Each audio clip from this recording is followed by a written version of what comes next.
چند فوائد علمیہ ارشاد فرمودہ حضرت تھانوی رحمۃ اللہ علیہ، گناہگار اولاد یا بیوی سے ترک تعلق واجب نہیں۔ دعائے قنوت میں ہے کہ وَنَتْرُكُ مَنْ يَفْجُرُكَ، اس عبارت سے عوام بعض علماء اور مشائخ پر اعتراض کرتے ہیں کہ ان کی فلاں اولاد بے نمازی اور فاجر ہے مگر پھر بھی ترک تعلق نہیں کرتے، تو حضرت حکیم الامت مولانا اشرف علی تھانوی رحمۃ اللہ علیہ فرماتے ہیں یہاں فجور سے مراد فجور اعتقادی ہے، نہ کہ فجور عملی۔ پس صحیح العقیدہ اولاد سے ترک تعلق واجب نہیں اگرچہ فاسق فاجر ہو۔ فتاوی شامیہ جلد نمبر 5 صفحہ نمبر 303 پر درج ہے، لا یجب علی الزوج تطلیق الفاجرۃ، یعنی نافرمان بیوی کو طلاق دینا شوہر پر واجب نہیں۔ حضرت علی رضی اللہ تعالیٰ عنہ سے حضرت حسن بصری رحمۃ اللہ علیہ کی ملاقات۔ حضرت علی رضی اللہ عنہ سے حضرت حسن بصری رحمۃ اللہ علیہ کی ملاقات اور روایت ثابت ہے، لیکن حجاج بن یوسف چونکہ حضرت علی کا دشمن تھا اس لیے اس کے خوف سے آپ کا اسم گرامی ظاہر نہیں کیا۔ واللہ اعلم۔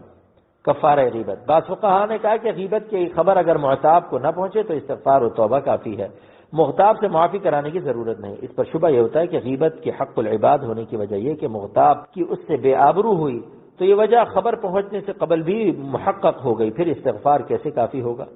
جواب، جس کو اصول شرعیہ سے میں یہ سمجھا ہوں کہ اصل وجہ حق العبد ہونے کی یہ ہے کہ مغتاب کو ایذا ہوئی اور وہ موقوف ایذا پہنچنے پر، باقی بے آبروئی ہونا یہ معصیت ضرور ہے لیکن اس کا تدارک معاف کرانے پر موقوف نہیں، بلکہ جن جن کے سامنے غیبت کی ہے ان کے روبرو اپنی تکذیب کرنا کافی ہے، اور یہ تکذیب بھی استغفار اور توبہ کا جز ہے۔ لأن التوبة بحسب المعصیة السر بالسر والعلانیة بالعلانیة، اور جس صورت میں استحلال ضروری ہے اگر ممکن نہ ہو تو مغتاب کے لیے استغفار تدارک ہے، اور حدیث کفارہ کا محمل یہی تعذر ہے۔